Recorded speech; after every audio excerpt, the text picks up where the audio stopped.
So Prashanth Reddy గారు విజయం సాధిస్తే కోవూరు నియోజకవర్గం మొత్తం కూడా ప్రగతి పదంలో జిల్లా వ్యాప్తంగా ముందంజలో ఉంటుందని చెప్పి అందరూ ఆశాభావం వ్యక్తం చేశారు. సో ఇది నెరవేరుతుందంటారా? ఎందుకనంటే కూడా ఈ మాట వాళ్ళు పూర్తిగా రాజకీయాలనేది ప్రజాసేవ కోసం ఒక అవకాశం, మెరుగైన అవకాశం కావాలనే ఉద్దేశంతో వచ్చిన వాళ్లే గాని వాళ్ళు ఏదో లాభపడదామని ఇప్పుడు ప్రసన్న కుమార్ రెడ్డి ఉన్నాడు, మైనింగ్ వదలడు, ఇసుక వదలడు, గ్రావెల్ వదలడు, కమిషన్ వదలడు, ఏది అవకాశం ఉంటే అదంతా దోచేస్తాడు. అదే ఇప్పుడు ఈ రోజు పరిస్థితి ఏంది, మీరు ఇంచుమించుగా రోజుకి 10-20 వేల వాహనాలు అటు ఇటు దాటుతుంటాయి. ఇది 6వ మైల్ కాడ బ్రిడ్జి, అది పడిపోయి 3 సంవత్సరాలు అవుతుంది. దాన్ని చేయలే. 50 లక్షలు కానైతే బ్రహ్మాండమైన బ్రిడ్జి వచ్చేస్తుంది అక్కడ. అది ఇప్పటికి ఎన్ని యాక్సిడెంట్లు జరిగినాయి అంటే విపరీతమైన యాక్సిడెంట్లు జరిగినాయి. జరుగుతున్న పక్కన ఏదో ఒకటి అదేదో అంటున్నా డొంక తిరుగుడు ఒకటి పక్కన వేసి పెట్టి దాన్ని అట్టే వదిలేసారే గాని దాన్ని కూడా చేయలే. అంటే వీళ్ళకి ఎందుకు చెప్తున్నానంటే ప్రజల మీద గాని, ప్రజా సేవ మీద గాని, ప్రజలకి కావాల్సిన పనుల మీద గాని వీళ్ళకుండే అవగాహన గాని వీళ్ళకి చేయాలనే చిత్తశుద్ధి గురించి నేను చెప్తున్నాను. ఆ విధంగా వచ్చేటప్పటికి ప్రశాంత్ రెడ్డి గారికి ఆ అవసరాలు ఏమి లేవు. ముందు ఏది ఇబ్బంది అయితే ముందు దాన్ని చేయమనే వ్యక్తిత్వం గాని ఆ మనసు ఉండేవాళ్ళు కాబట్టి వీళ్ళు దానికాడ వాళ్ళకి వీళ్ళకి అసలు పోలికే ఉండదు. చాలా ఎక్కువ అనుకున్న దాని మీద కూడా ఊహించిన విధంగా. అందులో ఇక్కడ తమాషా ఏంటంటే ఒకే ఇంట్లో ఎమ్మెల్యేగా గెలవబోతున్నారు కాబట్టి ఇద్దరు నిధులతో విపరీతంగా మాకైతే టూరిజం బ్రహ్మాండంగా బలపడొద్దని మైపాడు టూరిజం వాళ్ళ వల్ల మా ₹1,00,000 విలువ చేసే అంకణము దగ్గర 3-4 లక్షలు చేసినా గానీ ఆశ్చర్యపోబడలే. టూరిజం హబ్ మాకు ఫ్లో గాని వచ్చిందని అంటే మాకు బాగా డెవలప్ అవుద్ది, మేము మంచి 20 రోజులు చూస్తామని చెప్పినని వీళ్ళ ద్వారా మేము అనుకుంటాము. అంటే చాలా సంవత్సరాల క్రితం మైపాడు ఒక పర్యాటక కేంద్రంగా మార్చడం కోసం అప్పుడు ఎంతో మంది ఎమ్మెల్యేలు మారిపోయారు, ముఖ్యమంత్రులు మారారు. సో మునిపెన్నడూ లేనంత అభివృద్ధి ఈసారి రాబోతుందని మీరు మైపాడు నివాసిగా ఆశాభావం వ్యక్తం చేస్తున్నారు సార్? మాకు 100% ఆ విధంగా ఆలోచన ఉంది, ఆశ కూడా ఉంది, నెరవేరద్దని కూడా మేము అనుకుంటున్నాం. ఎందుకనంటే ఈ మైపాడు పూర్తిగా నందమూరి తారక రామారావు గారు అతను 84-85లో ఇక్కడ స్టోన్ కూడా వేసారు ఈ బీచ్ ని బాగా అభివృద్ధి చేయాలని చెప్పి. అదే విధంగా దఫాలుగా కొద్దిగా గొప్ప చేసుకుంటా వస్తుంది. మరి 19 తర్వాత గానైతే ఆ రూములు అవంతా బాగా డ్యామేజ్ అయిపోయి ఉండేదానికి వసతి లేకుండా పోయింది. ఇప్పుడు విహారయాత్రకు కానీ సముద్రానికి కానీ సేద తీరేదానికి వచ్చినప్పుడు వసతులు అనేది కనీసం చూసుకుంటారు. వసతులు లేనప్పుడు ఏమవుద్ది, ఖచ్చితంగా వేరే బీచ్లకు కానీ వేరే స్థలాలకు పోయే అవకాశాలు ఎక్కువగా ఉన్నాయి.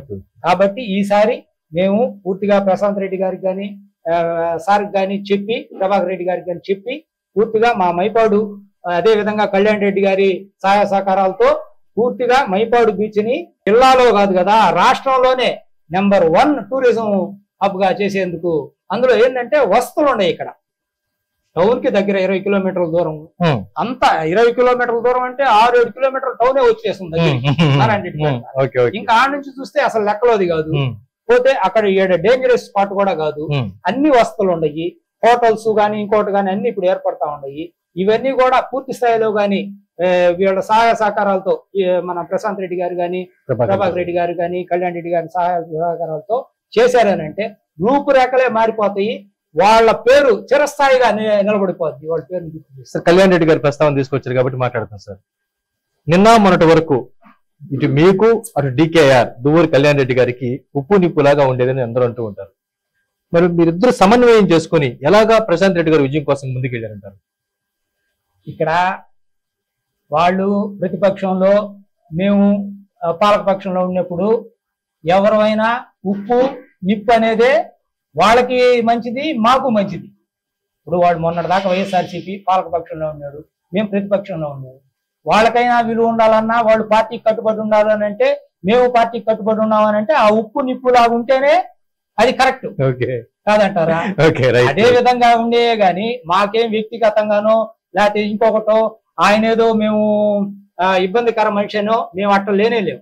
పార్టీల పరంగా అవతల వైఎస్ఆర్సీపీలో కళ్యాణ్ రెడ్డి గారు ఉన్నారు, మేము టీడీపీలో ఉన్నాం కాబట్టి అందువల్లే నిప్పు ఉప్పు, ఇంకా అంతకు మించి కూడా ఏమి లేదు. అంత ఇబ్బందికర పరిస్థితులు కూడా ఏమి ఉండేది కూడా కాదు. అదే విధంగా కొనసాగుతున్నాయి. అట్టే సర్దుకున్నాం. పార్టీలోకి వాళ్లే వచ్చారు కాబట్టి బ్రహ్మాండంగా ఆహ్వానించాము. వాళ్ళ సేవలు మేము తెలుగుదేశం. DKR వారి రాక ఎంతవరకు పార్టీకి బలం చేకూర్చిందంటారు? వాళ్ళ యొక్క స్వబలమే ఎక్కువ. వాళ్ళకి పార్టీలకు అతీతంగాని ఇంకొకటి కానీ ఒక హాస్పిటల్ విషయం అయితేనేవి, ఎడ్యుకేషన్ విషయం అయితేనేవి, అతను పాలక పక్షంలో ఉన్నా మేము ప్రతిపక్షంలో ఉన్నా ప్రతిపక్షం వాళ్ళు అతని దగ్గరికి పోయినా సరే హాస్పిటల్ విషయం కానీ ఎడ్యుకేషన్ విషయంలో అతను సహాయ శక్తులు చేస్తున్నాడు అనేదే నేను విన్నా.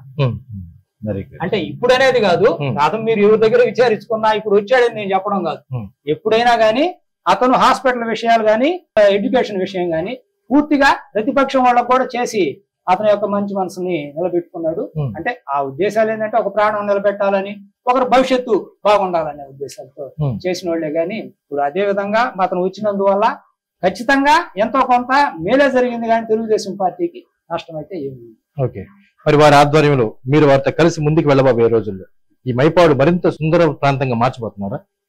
ఖచ్చితంగా. వాళ్ళు ఎందుకనంటే ఎప్పుడైతే వాళ్ళ ఊరు బాగుండాలి, వాళ్ళ ఊరికి ఏ విధంగా అయితే మెరుగైన పరిస్థితులు తీసుకురావాలని చెప్పని ఆలోచించే వ్యక్తులు ఉంటారో అది కూడా జరిగిపోద్ది అని చెప్పానని ఆలోచించుకుంటున్నారు. అంటే గత ప్రభుత్వం అంటే ఈ డబ్బులు లేవు ఆ డబ్బులు లేవు అని చెప్పానని టూరిజం ఏ పైసా కూడా చేయనీయకుండా చేసేసింది. వాళ్ళందరూ కూడా వైఎస్ఆర్సీపీని వదిలేసి ఇటు వచ్చిన దానికి కూడా కారణం అదే. వాళ్ళు ఉన్నారే గాని వాళ్ళని ఉత్సవ విగ్రహాలుగా చేసేసి ఎటువంటి అభివృద్ధి వాళ్ళు అడిగినా గాని ఇది లేదు అది లేదని చెప్పానని వాళ్ళని అవమానపరిచారు. అది అభివృద్ధిని కూడా చేసే దానిలో శూన్యం చేశారే గాని వాళ్ళు వచ్చేసిన ఉద్దేశం కూడా అది. అసలుకి విపిఆర్ లాంటి వాళ్ళనే వాళ్ళు ఉంచుకోలేకపోయారు అని అంటే వాళ్ళు ఏముంది, ఇప్పుడు విపిఆర్ వాళ్ళకి ఏం అవసరం లేదు, ఏదో ఎంతో కొంత అభివృద్ధి ప్రజలకు సేవ చేసే అవకాశం కల్పిస్తే సార్. ఎలాంటి వ్యక్తితో గ్రూపులు కూడా లేవు వాళ్ళకి.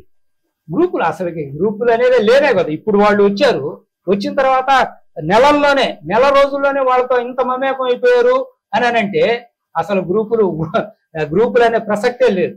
వాళ్ళ దగ్గర అవసరం లేదు, ప్రసక్తి కూడా లేదు. సార్ అనిల్ కుమార్ గారు, ఎన్నికల ప్రచారంలో భాగంగా మీరు ప్రశాంత్ రెడ్డి గారి పిల్లలతో కూడా బాగా కలిసిపోయి ముందుకు వెళ్ళారు, ప్రచారం చేశారని చెప్పన్నారు, నిజమేనా? మన పాప నీలిమారెడ్డి గారు వచ్చారు, వాళ్ళ అబ్బాయి వాళ్ళు అల్లుడు గారు వాళ్ళు వచ్చినప్పుడు కూడా మేము ఊరంతా తిరిగి ఇళ్ళు ప్రచారం కూడా చేసాం. వాళ్ళు కూడా అసలు ఏదో అంటున్నా ఇప్పుడు చెట్టుకు తగ్గ కాయలు అన్నట్టు వాళ్ళు ఎంత మంచివాళ్ళు, పిల్లలు కూడా అదే విధంగా ఉండరు. అసలు వాళ్ళకి కోపం అనేది తెలియటల్లా, ఏమైనా ఇట్లండి అంటే ఇటు పోతారు, ఇట్లండి అంటే ఇటు వస్తారు. ఆ విధంగా ఓటు అడిగే విధానం గాని వాళ్ళకి ఏం కావాలో చెప్పేది కానీ వాళ్ళు చెప్తుంటే వినే నెమ్మతస్తాం గాని అవన్నీ మాకు బాగా వాళ్ళల్లో గుణాలు. ఓ రకంగా వేమిరెడ్డి ప్రశాంత్ రెడ్డి, ప్రభాకర్ రెడ్డి గారు ఇక్కడ ఎమ్మెల్యేగా ఎంపీగా రేపు విజయం సాధించుకోవటం మీ కోవూరు నియోజకవర్గ ప్రజల అదృష్టం అనుకోవచ్చా? ఖచ్చితంగా కోవూరు నియోజకవర్గ ప్రజలతో పాటు తెలుగుదేశం పార్టీకి, తెలుగుదేశం కేడర్ కి, వీటన్నిటి కూడా మన అందరికీ మేలు జరగద్దని చెప్పానని ఆశించవచ్చు. సో మొత్తానికి జూన్ 4 ఎప్పుడెప్పుడు వస్తుందని ఎదురు చూస్తున్నారా సార్? ఖచ్చితంగా. అయితే ఇది ఏదో మేము ఒకవేళ నరకంలో నుంచి బయటపడ్డట్టే ఉంది. వాస్తవం చెప్పాలంటే మేము ఇప్పుడే చూడలేదు కదా, పైన ఉంది నరకం అంటారు కదా. వైసీపీ ప్రభుత్వం తెలియకుండానే నరకం చూపించింది. ఆ నరకానికి వాళ్ళు ప్రతిఫలం 4వ తేదీ నుంచే వాళ్ళు అనుభవిస్తారని కూడా తెలియజేసుకుంటాం. ఎందుకనంటే రెడ్ డైరీ రాయాల్సిన పరిస్థితులు ఎందుకు తీసుకొచ్చారు? లోకేష్ గారు ఎప్పుడు లేని విధంగా రెడ్ డైరీ ఎందుకు రాయాలా? వీళ్ళు చేసే అరాచకాలు, దుర్మార్గాల్ని అన్ని డైరీలో వేసి 6 నెలల్లో ఎవరెవరికి ఏం చేయాలో వడ్డీతో సహా చెల్లిస్తారని చెప్పుకున్నారు. చెల్లిస్తారని కూడా మనం భావించవచ్చు. తెలుగుదేశం పార్టీ ఏ విషయంలో కూడా అధైర్యపడబడలేదు. అతను కన్నుకి కన్నుగానే చూస్తాడని చెప్పానని మనం ధైర్యంగా ఉండొచ్చు అని చెప్పానని నేను తెలియజేస్తాను. సరే, ఎన్నికల మేనిఫెస్టోలో మీ తెలుగుదేశం పార్టీ ప్రకటించిన విధంగా ఆ హామీలు నెరవేర్చాలంటే చాలా కష్టంతో కూడుకున్న పని అని కొందరు అంటున్నారు, ఒక వర్గం వారు. సో ఎన్నికల మేనిఫెస్టోని నెరవేర్చే విషయంలో కూడా చంద్రబాబు గారు ఈసారి ప్రత్యేక శ్రద్ధ చూపిస్తారంటారా? ఖచ్చితంగా చూపిస్తారు. ఎప్పుడైతే దుమ్ము బొయ్యడం అనేది ఇదేం కొత్త కాదు తెలుగుదేశం పార్టీ. తెలుగుదేశం పార్టీ ఎప్పుడైనా చేయగలిగింది కొద్దో గొప్ప శక్తి ఉన్నట్టే చెప్తారే గాని ఇంకా శక్తి మేర అసలు చెప్పరు. ఇప్పుడు మీకు ఒక్కటే ఉదాహరణ అండి, అందరూ ఎగతాళి చేశారు చంద్రబాబు నాయుడిని, హైటెక్ సిటీ 2020 విజన్ అంటే. ఈ రోజు మన ఆంధ్రప్రదేశ్ లోనే 28% పైగా ఆదాయ రెవెన్యూ వనరు అదే అయింది. అంటే ఏంది? నవ్వించేనే పండింది. ఆ దూరదృష్టితోనే చంద్రబాబు నాయుడు గారు ఏదైనా చేస్తాడు. ఏ విషయంలో వెనక్కిపోయారు? అసాధ్యాలు ఇంకోటి టైం ఏదన్నా కొద్దిగా వెనక్కి ముందు అవుతుందేమో గాని ఫలానా ఈవేళ మాదిరిగా బుల్లెట్ దిగిందా లేదా, 20 నవంబర్కి అయిపోద్ది, 21 నవంబర్కి అయిపోద్ది, 22 నవంబర్కి అయిపోద్ది, లాస్ట్ కి అంబటి రాంబాబు అరగంట రాంబాబు అసలు అర్థం కాదు కానీ అట్టొచ్చి కూర్చొని నేనేమన్నా జ్యోతిష్కున్నా వాళ్ళు చెప్పుకునే విధానాలు అవి ఏవి ఉండవు తెలుగుదేశం పార్టీలో. వెనక ముందు అవుతాయి అంతవరకే గాని ఖచ్చితంగా చేసే తీరుతారు వీళ్ళు. అంతెందుకండి, మేము కోస్టల్ ఏరియాలో రొయ్యల గుంటల పరిస్థితి ఈ రోజు అధోగతి. ₹1,00,000 నేను లీజు 10,000కి 20,000కి తీసుకునేవాళ్ళు. కారణం రేట్లు పూర్తిగా అన్ని రకాలుగా పెంచేశారు. రొయ్యల రేట్లు అమ్మబోయేటప్పుడు రొయ్యల రేట్లు తగ్గించేసారు. పోతే కరెంటు బిల్లులు ₹1.5 నేను ఇచ్చేస్తానని చెప్పి ₹4.5 చేసాడు. ట్రాన్స్ఫారం కానీ ఆ డీటీలు కానీ అవన్నీ మాకు ఉచితంగా వచ్చేది. అవన్నీ తీసేసి ట్రాన్స్ఫారాలకి వాటి ₹2,80,000 కట్టించుకుంటాం. రొయ్యలు కేజీ రొయ్యలు మాకు రెడీ అయ్యేటప్పటికి ₹250 రెడీ అవుతుంటే 210కి 220కి అమ్ముకోవాల్సి వస్తుంది నష్టానికి. ఎందుకని నువ్వు ఈ ఖర్చులన్నీ పెంచేసి అంతకుముందు మేము ₹150కి రొయ్యలు పెంచుకుంటున్నాం. ఈ రోజు అదే కేజీకి ₹70-80 ఎక్కువ అయిపోయింది ఇతను వచ్చినప్పుడు. ఏది కరెంటు బిల్లులు అయితేనేమి, మేకలు పెరగడం అయితేనేమి, రొయ్యలు రేటు తగ్గడం అయితేనేమి. సో మొత్తానికి జగన్ గారి పాలన ఆకారంగా కుదేలైపోయింది అంటారు. ఖచ్చితంగా. ఓకే సార్, మనం జరిగిన మే 13 ఎన్నికల్లో మీ కూటమి టీడీపీ వాళ్ళు, మీరు బీజేపీ జనసేన ఇలా అండదండలు మీకు ఎలా ఎంతవరకు ఉండే అంటారు? అసలుకి మేమోడు ఇట్లా ఇంత విధంగా కలిసిపోయి అదేందో పరిణితి ఒక కుటుంబం లాగా చేశారే గాని ఒక్క విషయంలో కూడా ఒక్క సీటు గాని ఇంకోటి గాని ఆలగడము బేరాలు పెట్టడం అసలుకి ఏందో అది లేనే లేదు. అది ఎందుకనో ఒక అందరూ ఎన్డీఏ పూర్తిగా బీజేపీది గాని జనసేనది గాని తెలుగుదేశం ఏకైక లక్ష్యం జగన్ ని దించేయాలా అంతే. దేనికైనా సర్దుకునే దానికి సిద్ధపడ్డారు, దేనికైనా సర్దుకునే. అదే విధంగా జరిగినాయి. అసలుకి తమాషా ఏంటంటే ఆ గీతానో ఏమనంటే ఆమెనే తట్టి నువ్వు గ్లాస్ కి ఏం చెప్పిన అన్నారంట. ఈ సోషల్ మీడియాలో వస్తుంది. ఇది మన ఇది పిఠాపురం అంటే చూసుకోండి ఎంత స్టడీ అయిపోయారు, ఎట్లా రెడీ అయిపోయారు జనాలు.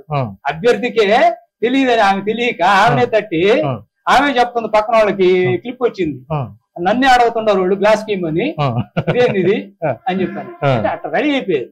ముగ్గురి ఏకైక లక్ష్యం జగన్మోహన్ రెడ్డి దించాలని. దానికోసంగా ఎటువంటి భేదాభిప్రాయాలు లేకుండా దేనికైనా కానీ అందరూ ఇటు జనసేన గాని బీజేపీ గాని తెలుగుదేశం సర్దుకున్నారు. ఒక్కో విపరీతమైన త్యాగాలు వాళ్ళు చేశారు, వీళ్ళు చేశారు. ఎంతటి ప్రజా వ్యతిరేకత 5 ఏళ్లలో ఏ ప్రభుత్వం రాలేదంటారు సార్? 5 ఏళ్లు కాదు, స్వాతంత్రం వచ్చిన తర్వాత ఇప్పుడు లేదు. ప్రజా వ్యతిరేకత ఇంత వ్యతిరేకత స్వతంత్రం వచ్చిన తర్వాత ఎప్పుడు లేదు. ఇంత దుర్మార్గమైన ప్రభుత్వం కూడా ఎప్పుడు లేదు. ఇంత ఆంధ్రప్రదేశ్ ని దగ్గర 10 సంవత్సరాల వెనక్కి తీసుకుపోయించిన పరిస్థితి. 10 లక్షల కోట్ల జీలకు అప్పు చేసావు. నువ్వు సంక్షేమానికి ఎంత ఇచ్చావు? 2,72,000 కోట్లు ఇచ్చావు. అంటే ఏంది? ఇంచుమించుగా 7 లక్షల పై కోట్లు నువ్వు అప్పు చేసావు. అప్పు చేసినప్పుడు ఎంత అభివృద్ధి ఉండాలా? ఉందా? లేదు. 7 కంపెనీలు తీసుకొచ్చి పెట్టాల. నువ్వు పోగా ఉండిన కంపెనీలు పంపించేశారు. చేశారా లేదా? మీరు అభివృద్ధి చేసే పని అయితే నీకు ఎన్ని కంపెనీలు అంతకుముందు వచ్చినాయి? 19 అప్పుడు. ఇప్పుడు ఎన్ని వచ్చినాయి మీకు తెలుసు కదా. అమర్ రాజా దాన్నే మీరు హింసించి పంపించేస్తే పోయి వాళ్ళు తెలంగాణలో కొద్దిగా అటు చెన్నైలో పెట్టుకున్నారని అంటే మీరు ఎంత దుర్మార్గులు. సో మొత్తానికి ఆంధ్రప్రదేశ్ భవిష్యత్తు అభివృద్ధి గందరగోళం అయిందంటారు ఈ 5 ఏళ్లలో. నాశనం అయిపోయింది. ఓకే, రానున్న రోజుల్లో చంద్రబాబు గారి అధ్యక్షతన కూటమి ఎన్డీఏ సెటరేట్ చేస్తుంటారా రాష్ట్రాన్ని? సెటరేట్ చేస్తారు. దానికి ఎందుకనంటే కూడా కారణం ఇప్పుడు మీరు ఎలక్షన్ లో వాళ్ళు సర్దుకున్న విషయం అయితేనే మీరు చూసినటువంటి పరిణామాలు పరిస్థితులు కానీ గమనిస్తే వాళ్ళు ఎటు చూసినా గానీ ప్రజలకి ఆంధ్రప్రదేశ్ ప్రజలకి మేలు కావాలని చెప్పాననే ఆకాంక్ష ఉండేవాళ్ళు కాబట్టి ఖచ్చితంగా ప్రజలకి మేలు జరగద్దని చెప్పని అభివృద్ధి జరగదు. సో మొత్తానికి ఆంధ్ర రాష్ట్రంలో ముఖ్యమంత్రిగా చంద్రబాబు నాయుడు ప్రమాణ స్వీకారం చేయడం ఖాయం అంటారు. 100% మీ కోవూరు నియోజకవర్గంలో ప్రశాంత్ రెడ్డి గారు విజయం సాధించడం ఖాయం అంటారు. అంతేనా? అంటే అదే విధంగా మన విపిఆర్ గారు కూడా ఎంపీగా విజయం సాధిస్తారు. మరి మీ మైపాడులో దువ్వూరు కళ్యాణ్ రెడ్డి గారు గంపల అనిల్ కుమార్ గారి సారథ్యంలో మంచి మెజార్టీ తెలుగుదేశం పార్టీ ఎన్డీఏకి వచ్చిందంటారా? ఇక్కడ ఒకటి చెప్పుకోవచ్చు, కళ్యాణ్ రెడ్డి గారే నెంబర్ 1, ఆయనే సుపీరియర్. వాళ్ళతో మేమేంటంటే మమేకమేం చేస్తామే గానీ అంత వాళ్ళ పరిస్థితులు వాళ్ళు మమ్మల్ని అదే విధంగా చూసుకుంటారు కాబట్టి మేము వాళ్ళని మైపాడు సుపీరియర్ గానే భావిస్తాము. వాళ్ళకి ఇచ్చే వాళ్ళు ప్రథమ ఇది వాళ్ళకే ఉంటది. మేము వాళ్ళు చెప్పిన దాన్ని బట్టి పార్టీకి నష్టం లేకుండా ఇబ్బంది లేకుండా పార్టీ క్యాడర్కి అటు చేసుకుంటా పోతాము. ఎన్డీఏ అభ్యర్థుల విజయానికి కష్టపడ్డటువంటి 3 పార్టీల ప్రతినిధులకి, కార్యకర్తలకి, సేమ్ టైంలో ప్రజానీకానికి మన ఛానల్ ద్వారా ఏ విధంగా కృతజ్ఞతలు తెలియజెప్తారు? అందరికీ నమస్కారం. ముఖ్యంగా ఎన్డీఏ కూటమిలో కష్టపడి ఈ దుర్మార్గుల్ని అన్ని రకాలుగా వాళ్ళు నయాన భయాన ఏ విధంగా బెదిరించినా అదిరించినా నిలబడి ఎన్డీఏ కూటమి కోసం శ్రమించిన ప్రతి ఒక్క ఎన్డీఏ కార్యకర్తకి కుటుంబ సభ్యులకి నేను హృదయపూర్వక ధన్యవాదాలు తెలుపుకుంటున్నాను. మీ కష్టం ఎక్కడికి పోదు, వృధా పోదు. ఖచ్చితంగా 4వ తేదీ రిజల్ట్స్ వస్తాయి. రిజల్ట్స్ కూడా ఎన్డీఏ కూటమికి పూర్తిగా అనుకూలంగానే వస్తాయి. వచ్చిన తర్వాత మీ యొక్క ఇబ్బందుల్ని మనం అందరం చర్చించుకొని మనం పడ్డ ఇబ్బందిని ఖచ్చితంగా వాళ్ళకి మూల్యం చెల్లించుకునే పరిస్థితులు తీసుకొస్తామని చెప్పానని ఈ సందర్భంగా తెలియజేస్తాను.